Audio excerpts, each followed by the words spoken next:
Kung bago kayo sa ating channel ay mag-subscribe na kayo at i-hit ang notification bell para maging updated sa mga susunod na uploads. Miss na ni Lilo at Kowa ang kanilang Ate Ellie. Kaya naman ang pink teddy bear na ito ni Ate Ellie ay kanila munang niyayakap at kunwari si Ate Ellie nila ito. Ang sweet naman ng magkapatid. Kaya naman proud na proud si Andy sa mga anak niya. Super glad siya sa tatlong little squishy humans na ito ay kanya. Ang magpapasaya sa kanilang araw-araw. Proud parent talaga si Andy at talaga namang maipagmamalaki ang kanyang mga anak. Hinahayaan niya itong gawin ang kanilang mga gusto. Kahit na ang kanilang mga gusto ay naiiba kay Andy, ay okay lang ito. Masaya siya gawin ng mga anak niya ang mga magagandang gawain sa buhay na magpapasaya sa sarili nila. Ngayon lang uli nakapag-makeup si Andy, kaya naman kinuhanan niya ito ng photo. Ang ganda-ganda mo talaga. Kaya naman ang iyong mga chikiting ay so blessed ng iyong looks. Getting ready for the big wedding, kaya naman nagpaayos ng looks si Andy.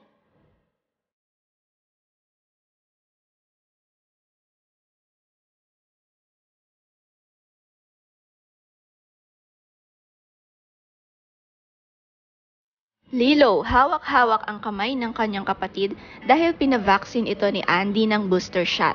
Alam ni Lilo ang sakit ng vaccine, kaya naman nang matulog ang dalawa, hawak ni Lilo ang kamay ni Kowa at ayaw niyang bitawan.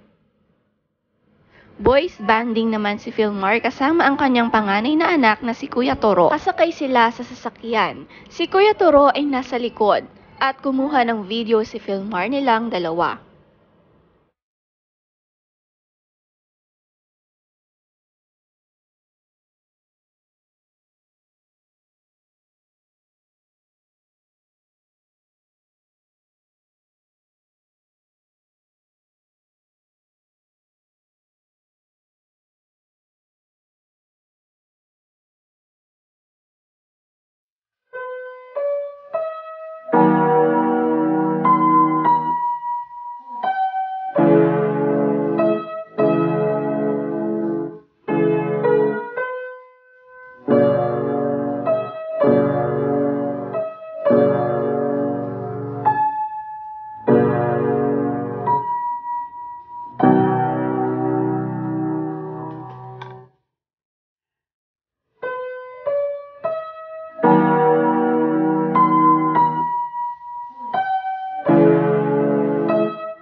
Magaling pala sa pagpiano si Ate Ellie.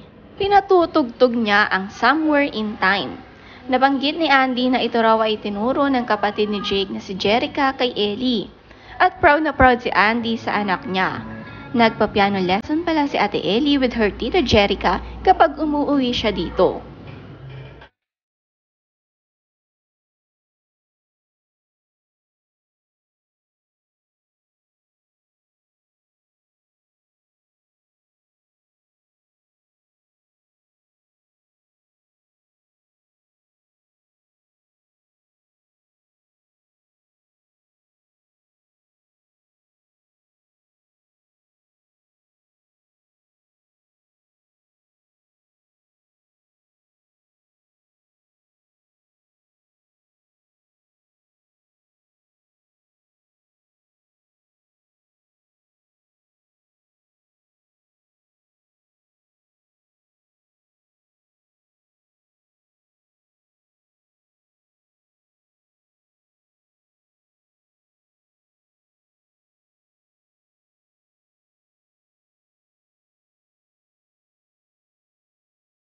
Four days nga raw hindi nakapag-exercise si Andy, kaya naman super motivated uli ang pagbabalik ni Andy dito. Makikita si Lilo pagkatapos gamitin ni Andy ang jumping rope ay kinuha nito ni Lilo at kanyang pinaglaruan. Talagang inintay niya ang kanyang mama Andy na matapos itong gamitin.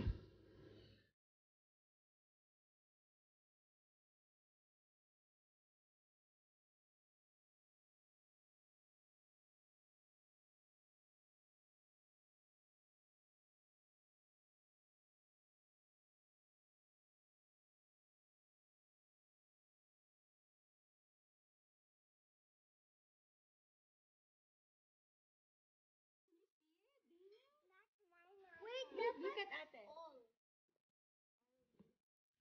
All, ha? Hi. Koala. Isaiah. Look, Dani. Here, look at the koala. Show Daniel. Isaiah, show Daniel, please. What do you want? Koala? There, look at ate. He's eating. Yeah, it's very koala. Oh, he's eating the yogurt. You want the kangaroo? Who's that? Is that a kangaroo? I think it's the yogurt. He's eating yogurt. How about this bird? How about this one? That's the same. Ellie naman almost 1 month nang hindi kasama ang kanyang ina at mga kapatid. Ay masaya naman ito makasama ang kanyang mga pinsan. Siya ang pinakamatanda sa magpipinsan kahit na mas panganay si Jerica kay Jake. Ang tawag nila kay Ellie ay ate.